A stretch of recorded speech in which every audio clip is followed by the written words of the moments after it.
Hola, Hola Mamela, ¿cómo estás? bien vos. Bien, bien, muy bien. A ver Gracias que por la voy a subir. invitación. No, muchas gracias a vos por aceptar la entrevista en un día trascendental, no solamente para los Estados Unidos, sino también para todos nosotros los latinoamericanos. Y bueno, en eso se va a centrar más que nada la entrevista, ¿sí? Para todos los que se vayan sumando. Les recuerdo que después va a ser subida a nuestro canal de YouTube, Altmedia, que se pueden ir suscribiendo. Así que bueno, Mamela, tenemos, sos una experta en todo lo que es Black Lives Matter, todo lo que es los fenómenos de esta nueva izquierda que están sucediendo en Estados Unidos, así que esperamos tener un lindo diálogo. Que así sea. Bueno, ahora que haces hincapié en el tema de la nueva izquierda, quería resaltar algo muy importante. Hay una concepción que en realidad la izquierda ha mutado y todo eso, pero yo creo que simplemente se ha vuelto más frontal. Y hay que destacar un hecho muy importante y es que el Partido Demócrata, el cual representa a Joe Biden, el cual ha incentivado a Black Lives Matter, de hecho, 13 de los asesores de campaña de Biden anunciaron en Twitter que financiaron las fianzas de los detenidos por causar destrozos de Black Lives Matter. Sin embargo, el Ku Klux Klan, una de las organizaciones racistas esclavistas más importantes de la humanidad, surge en el Partido Demócrata.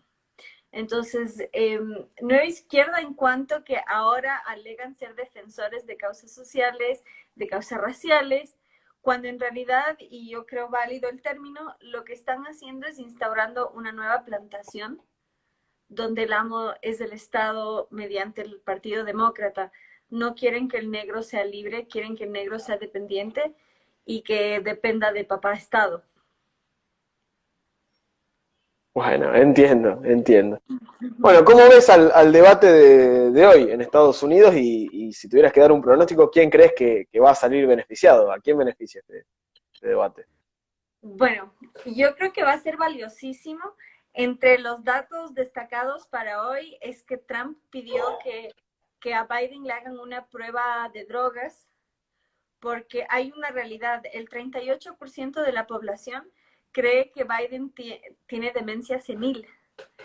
Si bien, si bien no hay mucha diferencia de edad entre ambos, porque ya ambos pasaron los 70 años, Biden está más cerca de los 80 y la verdad, como dirían en Argentina, ha 78 demostrado años, si no me equivoco. 77, está por cumplir 78, Ah, sí, sí.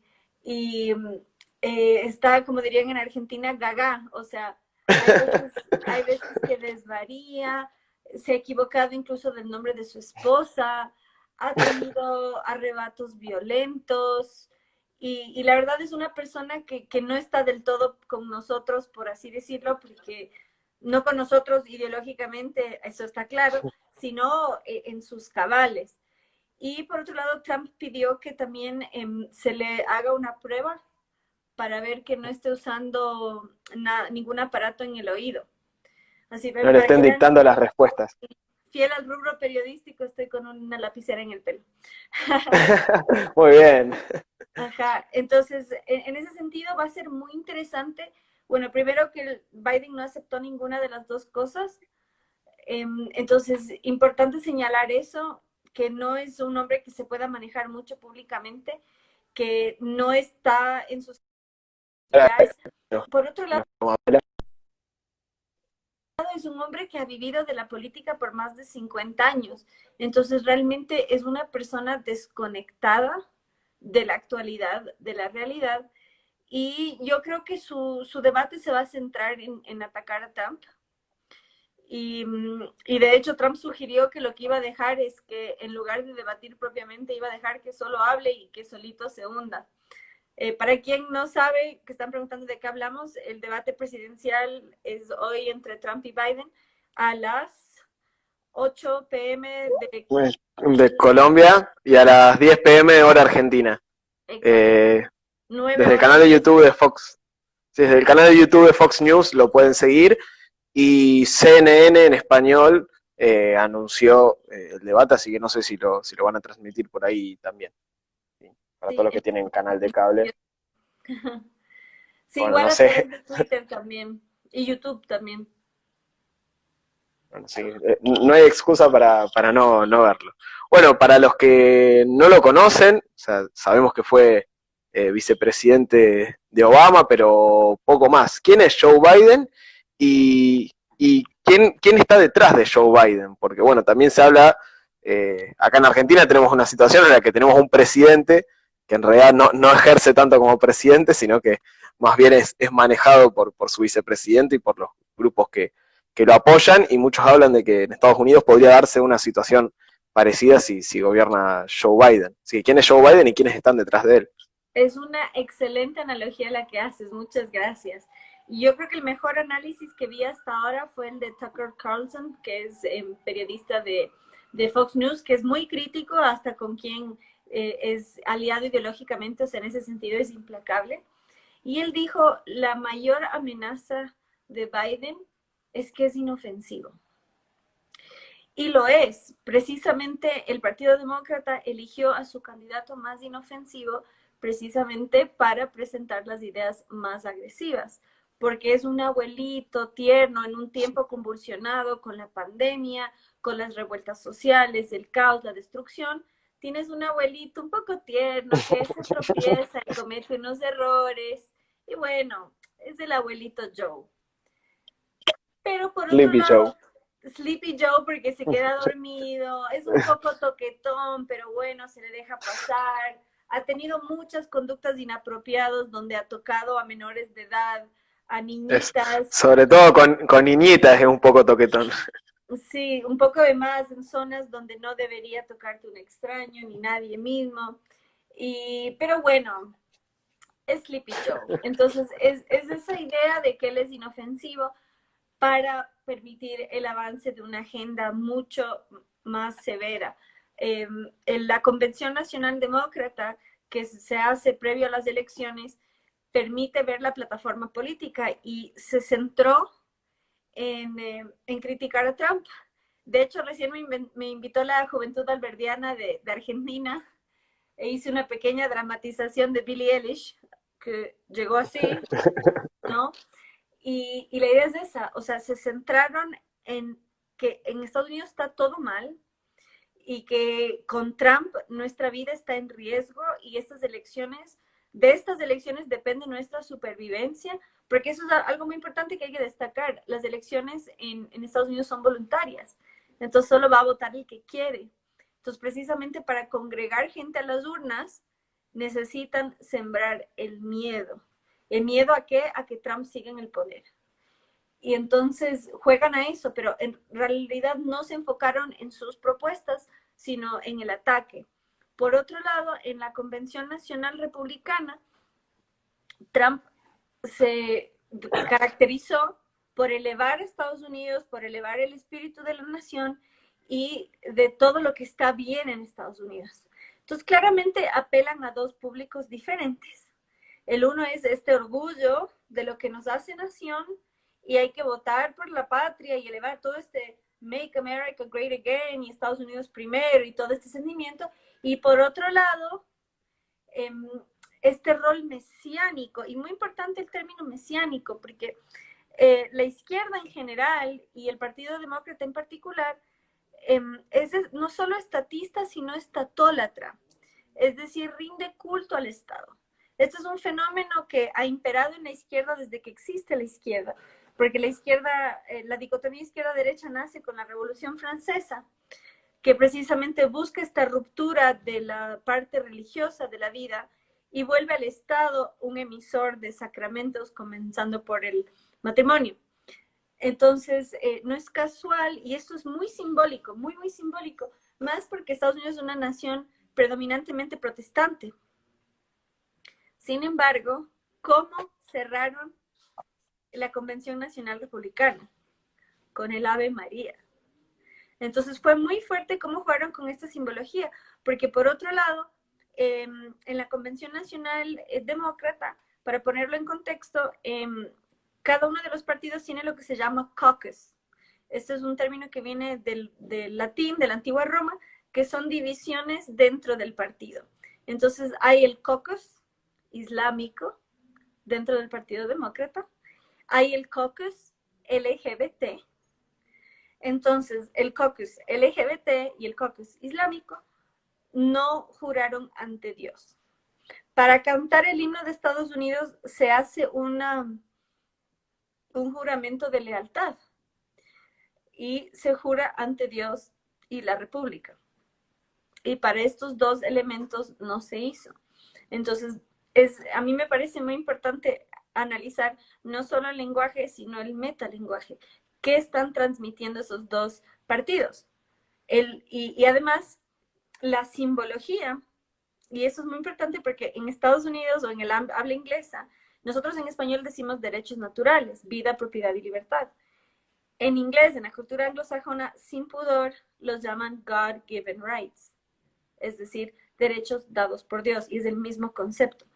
Pero, ¿qué es lo que te dice esto? Que hay derechos que son sagrados y que el Estado está limitado por un poder superior. Y sería increíble que los defensores de la libertad entendiesen eso, pero como muchos descienden del libre progresismo, del socioliberalismo, y no de este liberalismo clásico que puede convivir con el conservadurismo, entonces no entienden la importancia de cómo esto limita el poder, precisamente porque hay un juez superior o hay una noción que hay derechos que no están sujetos a voto, y el hecho que sean sagrados significa que el Estado no tiene poder ahí. En cambio, en el momento que uno vuelve al Estado emisor, no solo de derechos, sino incluso de sacramentos, entonces hay un exceso y un abuso de poder. Y eso está claro en el Partido Demócrata. Y no hay mayor evidencia de eso que el hecho que Hillary Clinton, que fue candidata en las anteriores elecciones frente a Trump, dijo o publicó un libro que se llama Se requiere una aldea. Y en eso hago un llamado abierto a entender que la nueva izquierda, aunque yo diría la izquierda en su totalidad, naciendo desde la Revolución Francesa, es un regreso al neopaganismo. Y ellos nos llaman a nosotros retrógradas por tener una noción de tradición, cuando son ellos los verdaderos retrógradas que quieren que volvamos a la edad de piedra. Bueno, esto del amor, se me viene a la mente la cuestión ambiental, esto de ese amor a la naturaleza, el animalismo, esta especie de culto que existe como si la naturaleza fuera algo vivo, tiene como elementos neopaganos y está muy arraigado a la izquierda. Esto de ver al humano como un elemento de destrucción planetaria y a la naturaleza como una fuerza superior llena de bondad y de cualidades divinas. Exactamente, exactamente. Muy, muy buen ejemplo y gracias por resaltarlo. Chesterton, el gran filósofo, dijo una frase muy importante que decía: donde hay adoración animal surge el sacrificio humano. Y él no vivió en nuestro tiempo, lo dijo desde el antiguo Egipto, lo que pasó en las culturas prehispánicas. Siempre que se ha divinizado a la naturaleza, se han sacrificado seres humanos. Y ahí dice mi querida amiga Débora, y sí, por eso está Greta promoviéndolo. Y está clarísimo, o sea, el ambientalismo es la nueva religión. No es casual que el pañuelo para el aborto sea verde. Toda esta exaltación de la naturaleza y esta necesidad de controlar al ser humano, comenzando por la reproducción. Y un dato muy importante, ya que estamos hablando de este debate, yo no sé lo que piense Trump como ser humano en su seno familiar, pero él se ha destacado como presidente, en ser el más pro vida de la historia. Fue el primer presidente en ir a una marcha pro vida, cortó fondos federales a investigaciones con fetos, sí, así como le escuchan, investigaciones científicas con fetos, y, y revocó una política que Obama había instaurado. Ronald Reagan, en su presidencia, crea el Acuerdo de la Ciudad de México. el Acuerdo de la Ciudad de México determina que no se pueden usar fondos de los contribuyentes, es decir, impuestos de los Estados Unidos, para financiar abortos en países del tercer mundo. Cuando en la contienda interna del Partido Demócrata, el precandidato Bernie Sanders le preguntan, ¿y usted qué haría para contrarrestar el cambio climático? Y él dijo, y yo revocaría el Acuerdo de la Ciudad de México. Traducción. Para contrarrestar el cambio climático, yo quiero usar el dinero de los contribuyentes de Estados Unidos, sustraído mediante impuestos, para matar a los pobres en los países del tercer mundo. Es decir, para salvar el planeta hay que controlar la población, en particular en los países marginales. Entonces, es muy importante entender de qué consisten estos tratados.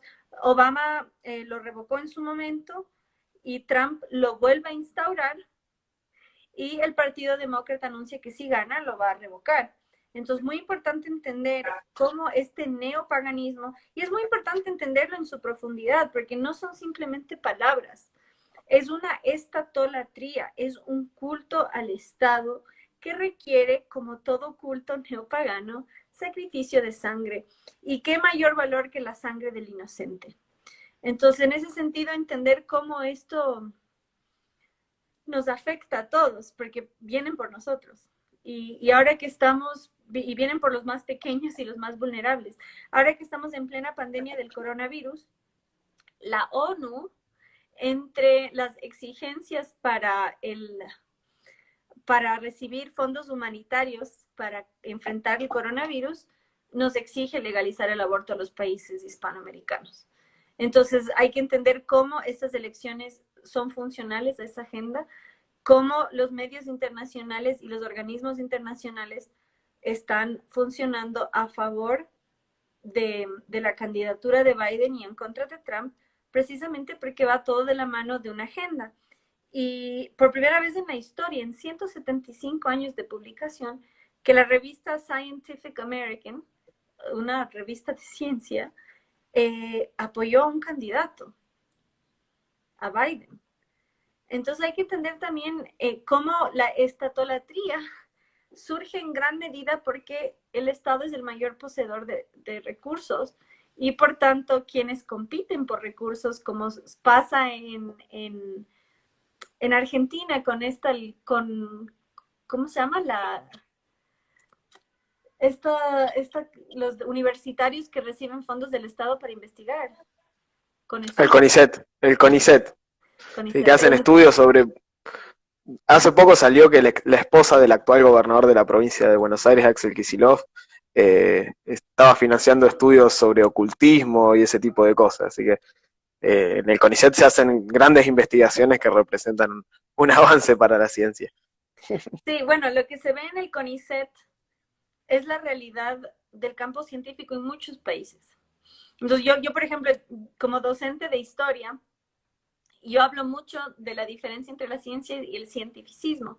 El cientificismo es la ideologización de la ciencia y desde la Revolución Francesa, muy importante entender, nosotros estamos reviviendo la Revolución Francesa de alguna manera y se está viendo mediante los incendios contra iglesias. Anoche en Ecuador tuvimos antorchas porque aquí se revocó, ojo con esto, muy, muy gracioso. En plena pandemia de coronavirus se aprueba un código de la salud que abordaba la pandemia, pedía la legalización del aborto y eso cómo contrarresta la pandemia. Y el Parlamento... Que fue vetado por Lenín Moreno. Fue vetado por el presidente, entonces salieron anoche las feministas con antorchas y yo les agradezco profundamente porque las que tanto dicen somos las nietas de las brujas que no pudieron quemar, son las que están con antorchas. Entonces, sí, me parece que la Inquisición está del otro lado. Claro, bueno, y todo lo que dicen que pasó en la Inquisición y que nos dicen a nosotros medievales, y por eso digo, es tan importante entender que esto es una religión o una secta, un culto neopagano, y que nos llaman a nosotros medievales y cuando son ellos los que quieren volver a la edad de piedra. Entonces, realmente hay que entender que estas elecciones tienen una repercusión internacional muy fuerte. Por un lado, totalmente funcional a la agenda globalista, Yo creo que hoy, más que nacionalismo e internacionalismo, hay que hablar en función de soberanía y globalistas. Porque, y de hecho Trump lo dijo, el nacionalismo fomenta el odio al otro, el patriotismo, el amor por lo propio. Entonces, entender un poco esos temas. Y para quienes tenemos una noción eh, del peligro que implica un Estado totalitario, hay que estar aún más despiertos respecto a las agendas supranacionales e internacionalistas. Si de por sí nuestro Estado, nación, nos quita tantas libertades, imagínense un organismo internacional que aplaste a nuestro Estado, que a su vez nos aplasta a nosotros. Y ahí dicen, los de Ku Klux Klan salían con antorchas y está pasando lo mismo. Entonces, realmente son organizaciones racistas, clasistas y, por supuesto, sexistas. Entonces, hay que realmente ser muy sensatos en el discurso, gracias a Alt Media, justamente porque hoy el rol de los medios alternativos es fundamental, porque los medios masivos son descaradamente sesgados y descaradamente funcionales. O sea, The Washington Post ya abiertamente hace propaganda por Biden, incluso medios financieros como Business Insider. Entonces, por un lado hay que entender que cumplen una agenda, pero por otro lado, y traigo nuevamente a colación a Billie Eilish, hay un miedo real. Y Billie Eilish podemos burlarnos y todo, pero este rostro es el rostro de una juventud a la que se le ha enseñado que pese a que vive en la nación más próspera del mundo, vive en un infierno. Entonces, realmente, ¿cómo vas a ser feliz? ¿Cómo vas a tener emoción, ni se diga orgullo, si te están embutiendo que tu país es lo peor que existe? Entonces, realmente hay que hacer conciencia y desde los medios alternativos fomentar la verdad más que nunca, porque yo creo fielmente que estas elecciones tienen un impacto demasiado grande en toda la humanidad. Y ojo, que gane Trump también es preocupante porque la izquierda está muy, muy violenta. Y en ese sentido, frente a todo el caos que se vive, Trump se manifiesta como el presidente de la ley y el orden, del fortalecimiento de la policía, mientras que la izquierda demócrata está promoviendo la desfinanciación de la policía, la colectivización de las personas, y Black Lives Matter abiertamente fomenta el socialismo racializado. Y eso, que por favor atiendan los libertarios o con lo que llaman sí, Liber Progress y los libertarios de izquierda, que se alían a estas causas, y eso es muy importante. Y que hagan caso a su amada Ayn Rand, que decía la minoría más pequeña es el individuo. Y es muy importante eso, porque hay que hacer conciencia que el neomarxismo fomenta la interseccionalidad. Es decir, ya no es solo burgués versus proletario, es hombre versus mujer, es negro versus blanco, es persona cisgénero versus transgénero. Y a mí me gusta mucho traer a colación a George Orwell, el autor de 1984, en el sentido de la guerra perpetua. Esto es la guerra perpetua. No hay paz en una sociedad tan fragmentada, porque no importa si nos ponemos de acuerdo, yo voy a seguir siendo blanca, entonces yo voy a seguir teniendo privilegios, pero al ser mujer no voy a tener tantos privilegios como un varón. Entonces, realmente que gane Trump es el triunfo de los valores occidentales en toda la esencia de la palabra, y que gane Biden es la instauración del globalismo como agenda mundial y con una gran afectación sobre todo nosotros. Pero incluso hago un llamado de atención. No sé si supieron que yo saqué un artículo en el Pan Am Post que fue súper polémico, que Trump dijo que le daba la espalda a Guaidó y estaría dispuesto a hablar con Maduro. Fue un escándalo. Pero claro, ahí Trump dice, sí, yo hablaría con él solo para negociar su salida. Entonces, ¿qué hizo Joe Biden? Joe Biden dijo, Trump dialoga con dictadores. ¿Y qué pasó? Hay algunas fotos que andan circulando que muestran que no era precisamente Trump quien se andaba reuniendo con Maduro. Exactamente, gracias por traerlo a colación. Hay fotos de Joe Biden con Maduro, pero lo más curioso es que gracias a Bernie Sanders, que es abiertamente socialista, los demócratas se han radicalizado hacia la izquierda, cada vez más dura, porque históricamente han sido más bien socialdemócratas. Y eso es muy importante para quienes dicen ni izquierda ni derecha, porque ni izquierda ni derecha también es una postura. La socialdemocracia es del centro, pero la tercera posición también es el nazismo, también es el fascismo y también es el peronismo. Entonces, es súper importante entender que muchas veces por no querer tomar bandos, porque vivimos en la era de la tibieza, donde por no ser extremista, yo no tengo postura, pero el centro también es una postura, y no necesariamente es una postura de ecuanimidad, sino que en esa tibieza abre el camino hacia un nuevo totalitarismo. Entonces, es muy importante entender cómo se ha radicalizado el Partido Demócrata, porque cuando Joe Biden dice esto sobre Trump, queriendo empatizar y decir, yo sí me enfrento a este tirano, se le tiraron en contra todos en Twitter. Que Maduro fue elegido democráticamente. O sea, Biden no es lo suficientemente de izquierda para lo que el Partido Demócrata busca, precisamente porque Sanders apeló a la juventud progre, que está muy radicalizada.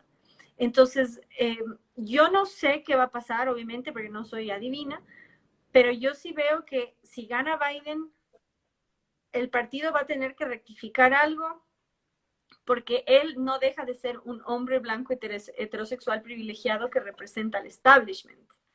Y eso es lo paradójico de la izquierda, que alega una cosa, pero al final el que sigue estando es él. Sin embargo, bueno, tiene como vicepresidente a Kamala Harris.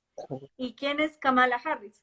Kamala Harris, ella alegaba ser la principal policía de California. Se me apagó la lámpara. A ver, perdón. Hubo un cambio de luz. Ahí está. Ahí está. Entonces, es muy interesante, y otra vez trayendo a colación a George Orwell, 1984, lo importante es la guerra perpetua. El protagonista de esa Winston, su rol era cambiar la historia todos los días. Y en ese sentido, vivir en una sociedad donde la historia está escrita por esta gente es un lugar súper inestable. O sea, te venden todos estos colectivismos, pero su candidato sigue siendo el establishment.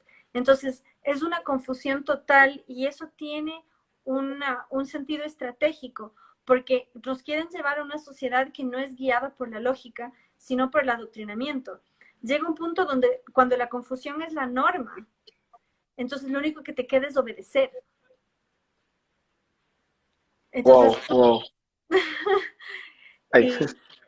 y en ese sentido hay que hacer la progresión. Marx decía, en la sociedad comunista, perdón, en la sociedad burguesa, el pasado domina el presente. En la sociedad comunista, el presente domina el pasado. Y George Orwell, que fue socialista, trotskista, él nos dice de forma aún más profunda, el que controla el presente, controla el pasado. Y el que controla el pasado, controla el futuro.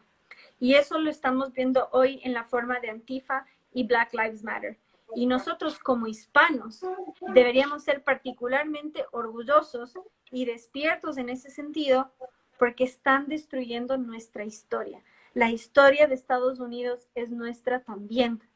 La ciudad de San Agustín fue la primera ciudad fundada en Estados Unidos que sigue en pie por los españoles. De hecho, San Junípero Serra, que fue un fray y que es el santo patrono de California, fue evangelizador en México, que en ese entonces era Nueva España, y él financió entre la población indígena.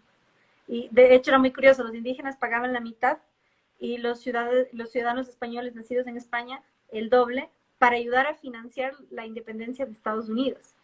Entonces, es parte de nuestra historia también continental y cultural, y buscan negarlo. ¿Por qué hago mención a San Junípero Serra? Porque Antifa y Black Lives Matter derribaron la estatua de San Junípero Serra, quemaron el monasterio construido por San Junípero Serra hace 250 años. Están quemando iglesias. Entonces, perdón, hay truenos. Entonces, realmente hay que entender que no es algo ajeno a nosotros, es algo que forma parte de nuestra historia como nación y como continente y como hispanidad. Y también porque tienen una agenda de control, y eso hay que entender. La causa del aborto es mucho más profundo que la defensa de embriones y fetos, que son importantísimos porque son la siguiente generación, pero por todo lo que implica dentro de una agenda de control. Quien controla la vida, controla todo, y nos venden esta agenda como libertad, pero no es casualidad que haya sido legalizado por primera vez en la Unión Soviética en el mundo y en Cuba en América. ¿Y por qué es tan importante para el Partido Demócrata esta causa? Justamente porque Trump es el primer presidente que lo aborda de forma tan frontal.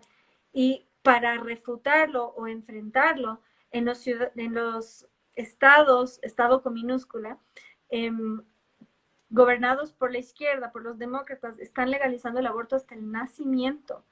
Y en el caso de Virginia, el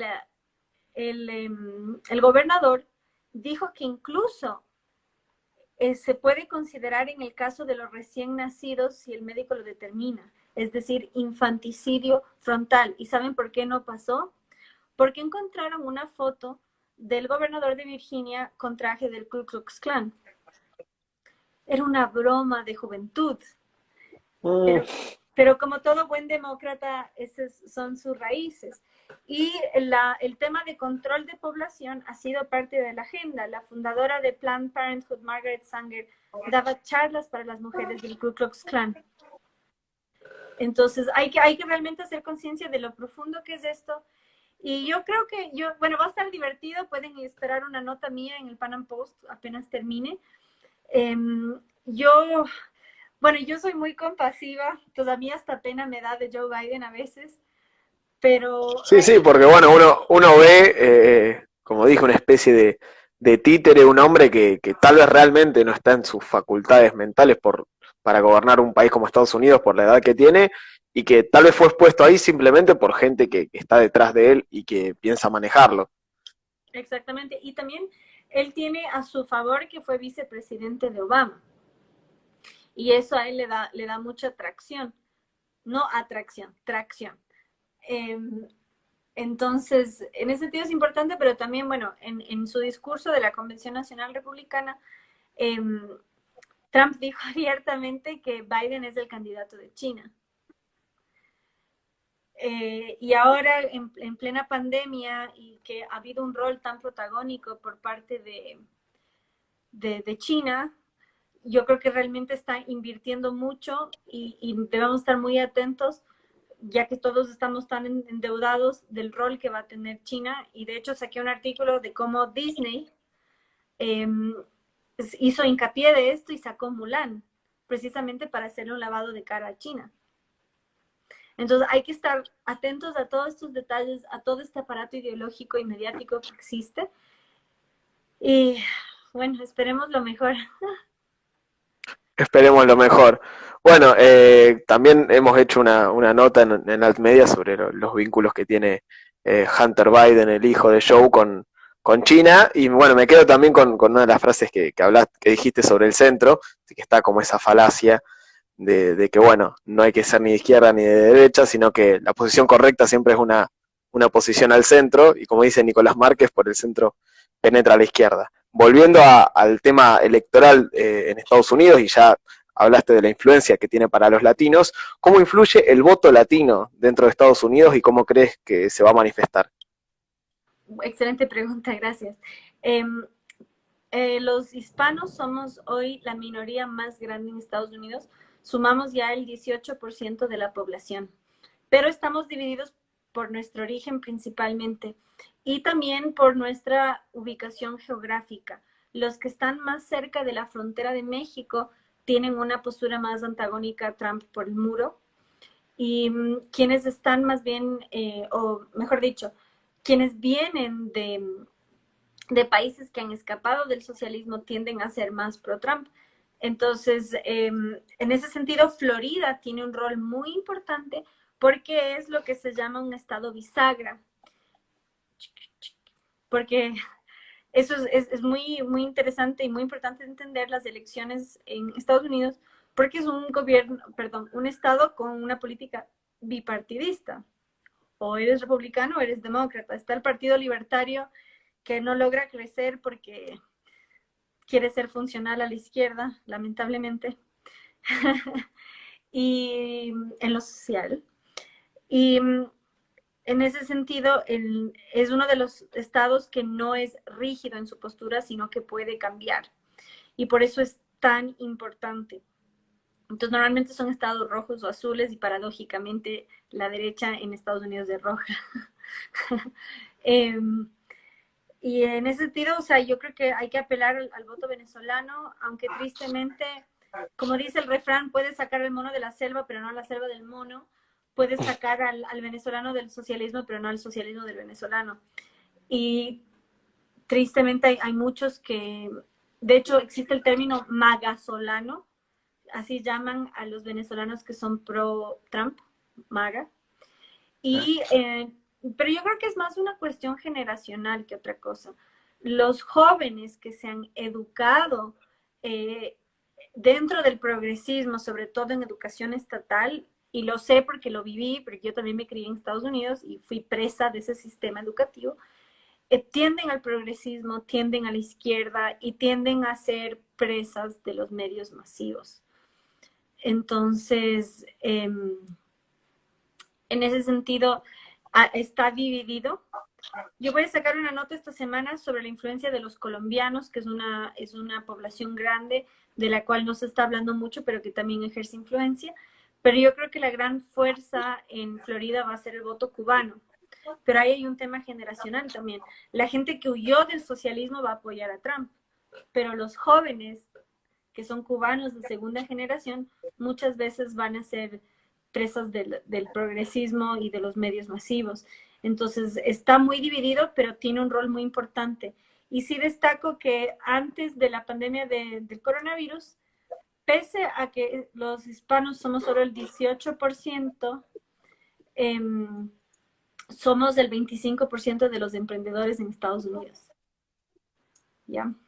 Y ahí están hablando de Trump y el racismo y tal en los comentarios, un comentario muy cliché, y es muy cómico porque la madre de los hijos de Trump es migrante, de la primera tanda de hijos, Ivana, perdón, y la esposa actual, eslovena, también. De hecho, la madre de Trump era escocesa, entonces alegar que él tiene algo contra los migrantes es falso, si no, no tendría madre, ni esposas, ni hijos. El tema es la migración ilegal. Legal. Y de hecho, en México hay un problema porque no es necesariamente que llegan mexicanos, sino que llegan centroamericanos y gracias a Obama llegan cubanos también, porque existía la amnistía que se llamaba pies secos, pies mojados, mediante el cual cuando los cubanos tocaban suelo firme de Estados Unidos podían acceder a la residencia. Y Obama, lo último que hizo antes de salir de la Casa Blanca fue revocar la amnistía de los cubanos. Entonces ahora los cubanos para llegar a Estados Unidos tienen que llegar primero a Centroamérica y de ahí a pie por México. Y un dato muy importante, las maras, como las llaman en Centroamérica, las pandillas, tienen el control de la frontera. Entonces, todo lo que sufren los migrantes es atroz. Entonces, realmente lo inhumano, y en eso, muy interesante, yo le entrevisté a un sociólogo mexicano que él dijo que a los gobiernos de Centroamérica les conviene la migración ilegal y que a ellos les conviene no resolver la crisis migratoria porque les entra dólares de Estados Unidos y se deshacen de sus pobres. Las remesas. Exactamente. Y de eso nadie habla. Todos hablan del malvado Estados Unidos que no deja entrar a los migrantes, pero nadie habla de la situación que expulsa a la gente de sus países. Y esa es una verdadera tragedia. De hecho, en lo que se llama el tren de la bestia, que es un tren que transporta mercadería, ahí se montan los migrantes Sí, y hay imágenes donde se ven cientos de personas en los techos, es una locura. Muchos caen víctimas bueno, de cárteles de drogas, son asesinados, se caen, sufren todo tipo de abusos en el trayecto. tienen a los costados a las maras, a los coyotes y a los traficantes esperando. Entonces realmente es una situación muy inhumana, pero estamos viendo los síntomas y no la causa. Y ese es un gran problema. Y de hecho México también tiene un muro. Entonces es muy fácil criticar sin conocer la situación. Y, y en ese sentido, Biden, él quiere llegar a los hispanos fomentando la migración. Y en cambio Trump quiere llegar a los migrantes fomentando hacer Estados Unidos el país al cual quieren ir. Entonces, ambos tienen estrategias diferentes desde sus ideologías y confío que los hispanos tengan la sensatez suficiente para entender qué les conviene y guiarse por la lógica y no por el sentimentalismo. En línea con esto, me gustaría que nos cuentes, en cuanto a tu visión, cómo puede cambiar la política hacia América Latina si gana uno u otro candidato. ¿Crees que Trump puede haber algún cambio con respecto hacia Venezuela? ¿Se puede endurecer su posición?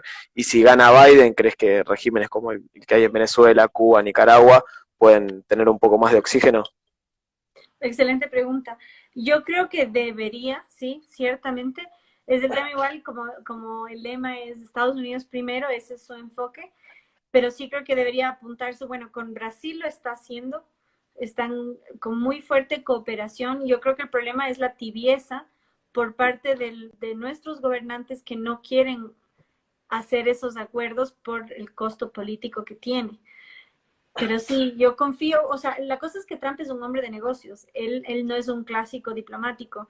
Y mira lo que ha logrado, hizo la paz con Corea del Norte, hizo la paz en varias naciones de Medio Oriente, e hizo algo que la derecha, los neoconservadores, no se atreven a hacer, porque justamente como son muy aliados de Israel, se alían unilateralmente. Pero él, por ejemplo, hizo un acuerdo entre Emiratos Árabes Unidos e Israel, pero le dijo a Israel, frena el avance sobre territorios palestinos para que podamos negociar con Sobre los otros países. Cisjordania. Exactamente, sobre la ribera occidental.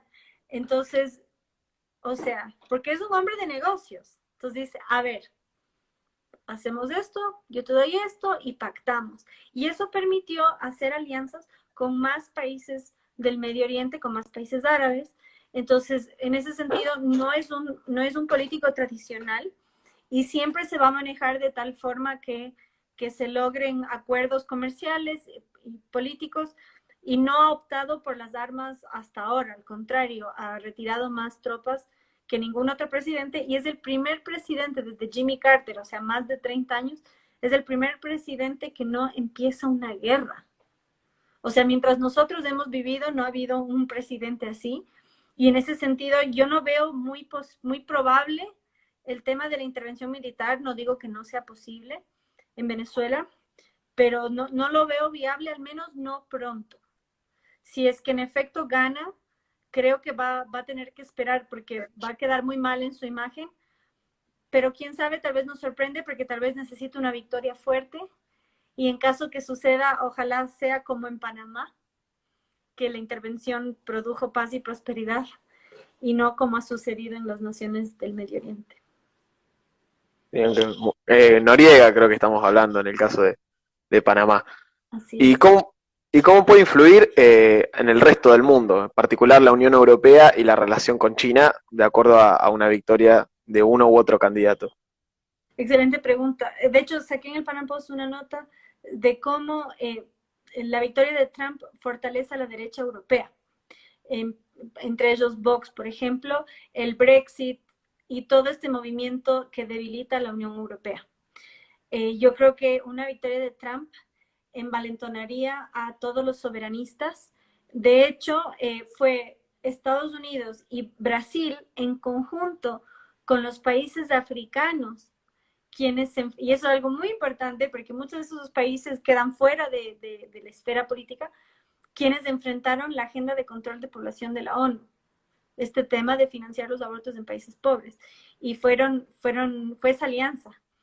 Y en cuanto a China, eh, yo creo que es primordial, bueno, yo lo celebré en un artículo que al fin él logró un acuerdo comercial y que fue polémico porque, o sea, decía, deberías hacer un acuerdo comercial con alguien con tantos atropellos, pero en todo caso, como dije, o sea, él es un hombre de negocios y él va a optar por un acuerdo comercial antes que un bombardeo.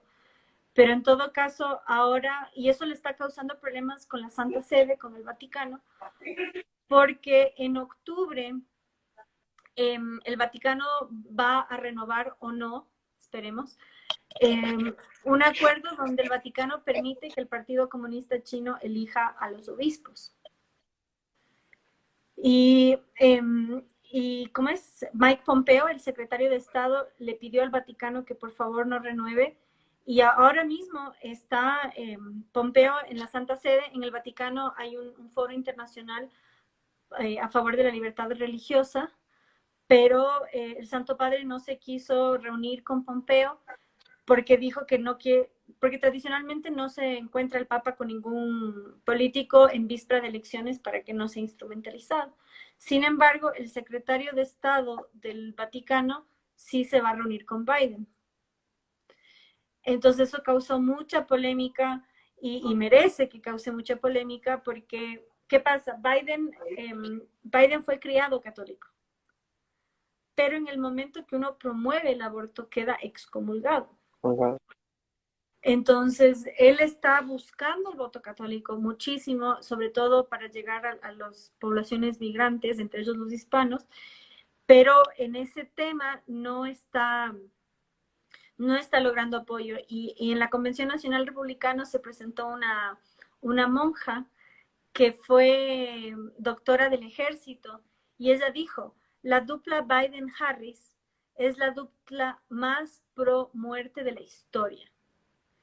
Y eso es algo que los votantes católicos deben darse cuenta. Y volviendo a lo previo hablando de derechos naturales, quienes sitúan la causa provida a los creyentes deben entender que es precisamente por esa tríada, porque los derechos son concebidos como naturales y no emitidos por el Estado, y porque son considerados como sagrados, y por tanto el Estado no debe tener el poder de arrebatarlos.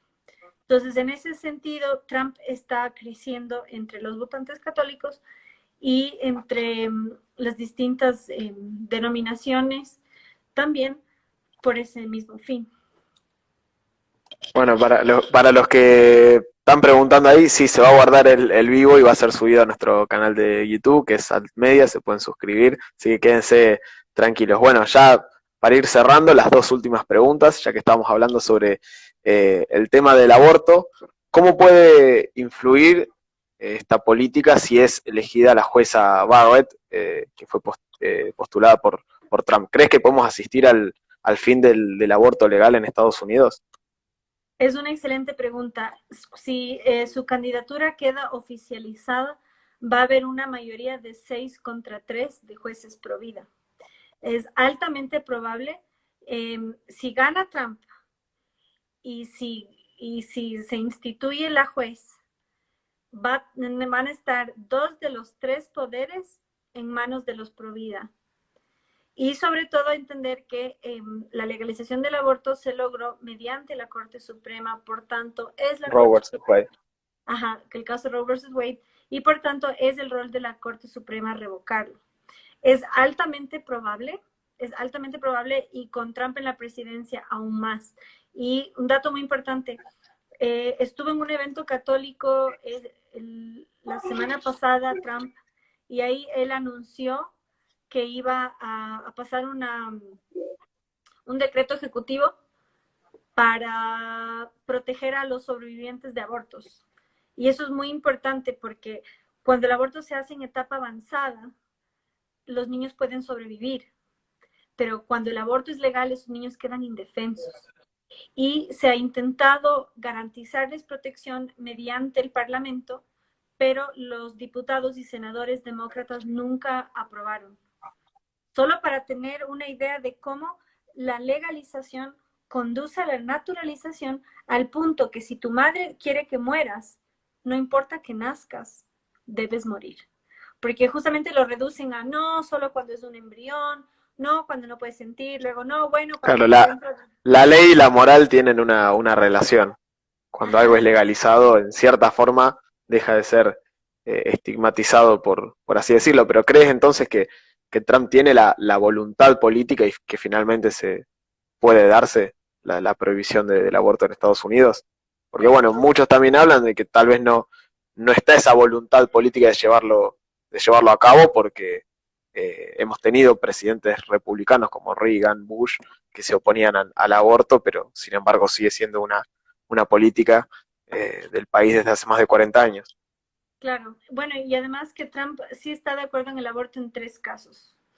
En el caso de violación, en el caso de incesto y en el caso de, se me escapa si es malformación o peligro de vida para la madre, pero son 3 causales en las que él está de acuerdo. Entonces, en ese sentido, yo no sé si sería tan viable, pero yo sí creo que en todo caso, claro, como es un país federal, que en todo caso quedaría más restringido a los estados. Que Pero sin yo sí duda lo sería un veo. avance. Sí, Con yo respecto a permitir aborto hasta los 9 meses sería un avance. absolutamente. Pero sí, yo creo que es viable, porque si bien mencionaste los casos como Reagan, que instituyó el Acuerdo de México, ningún presidente ha hecho tantas medidas a favor de la vida como Trump, partiendo del hecho que fue el primero en asistir a una marcha y tiene como compañero a Pence, que fue el primer vicepresidente, fue incluso antes que Trump a una marcha por la vida. Entonces, yo creo que es probable.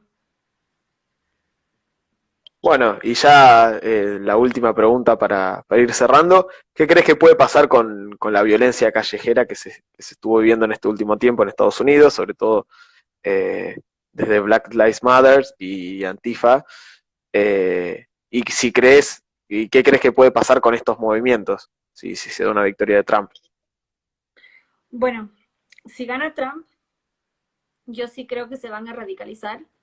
Ay, se me está apagando la batería, no sé por qué. Aviso.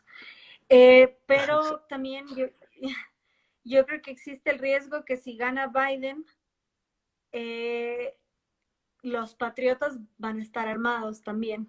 Yo creo que es importante en ese sentido. Los que tienen las armas son los patriotas y no los izquierdistas. Entonces, y por ley, por la segunda enmienda de la Constitución, tienen la potestad civil y jurídica de levantarse en armas frente a una tiranía. Entonces, yo creo que va a haber violencia, gane quien gane. Y si gana Trump, es posible que tengan que intervenir los agentes federales, como ya está pasando en las ciudades donde la policía ha sido menospreciada y minimizada por acción de la misma izquierda. Oh, sí, es que si uno ve la violencia con la que se ha manejado en vísperas de las elecciones, no me quiero imaginar en caso de que se dé una reelección de Trump. Sí, y ahí hago un último aporte, ojalá no se corte. Yo seguí una nota donde dice que el 62% de los estadounidenses tienen miedo a decir cómo piensan políticamente y eso se va a reflejar en las urnas. Toda la gente que públicamente no se muestra pro Trump va a votar precisamente para dejar de vivir con miedo, como sucede en la actualidad. Lo que solemos llamar la mayoría silenciosa, que es la que no Exacto. aparece en las encuestas. Y esa es la cosa, como dijo un gran argentino, civilización o barbarie. El problema es que el exceso de civilización permite el avance de la barbarie. Y como nosotros somos gente decente, estamos en nuestras casas, estamos trabajando y la turba tomando las calles. Entonces, mediante las urnas se manifestarán.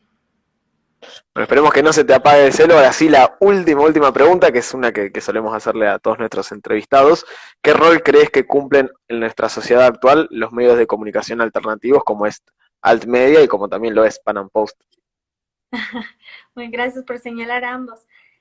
Cumplimos un rol fundamental y aclaro porque mucha gente está preguntando porque los jefes de redacción se van, pero algunos nos quedamos. No hubo un cambio en la línea editorial, simplemente muchos tuvieron la voluntad de hacer otro, expandir aún más los medios alternativos y otros seguiremos en la causa desde nuestras posiciones que ya teníamos. Y el rol es importantísimo y de hecho también desde nuestras redes sociales, y yo creo que de lo más positivo dentro de todo lo negativo que hubo en la pandemia es la hiperconectividad de la cual gozamos. Este live es un ejemplo y todos los lives que han hecho tantas personas. Y sí, nosotros tenemos mucha responsabilidad gracias al media, con quien colaboro activamente, aunque no con tanta frecuencia. Y bienvenidos también a leer mis columnas y las de mis compañeros en el Panam Post. Sí, yo también los invitamos a leer las columnas de Mamela, son muy interesantes, muy completas, y por eso decidimos tener una charla con ella en este día tan importante, y te agradecemos por haber dado tu sí. Bueno, muchas gracias a todos ustedes por habernos seguido. Recuerden que el vivo va a quedar guardado para los que están ahí un poco ansiosos, va a ser subido a nuestro canal de YouTube, ya bien editado como corresponde. Hoy es el gran debate presidencial, el primer debate presidencial, mejor dicho, entre Trump y Biden. 10 p.m. hora Argentina, 8 p.m. hora en Colombia. Seguramente tendremos algún tipo de cobertura desde Altmedia, desde Twitter e Instagram, con alguna publicación con lo mejor del debate. Y bueno, muchas gracias nuevamente, Mamela, por esta charla muy interesante y muy enriquecedora. De nada, gracias a vos, a ustedes. Y que sea bueno, lo mejor. No, seguro nos vamos a divertir. Esperemos que sí. Con Sleepy Show vamos a tener un show muy divertido. Este es Altmedia y nos vemos en la próxima entrevista. Adiós.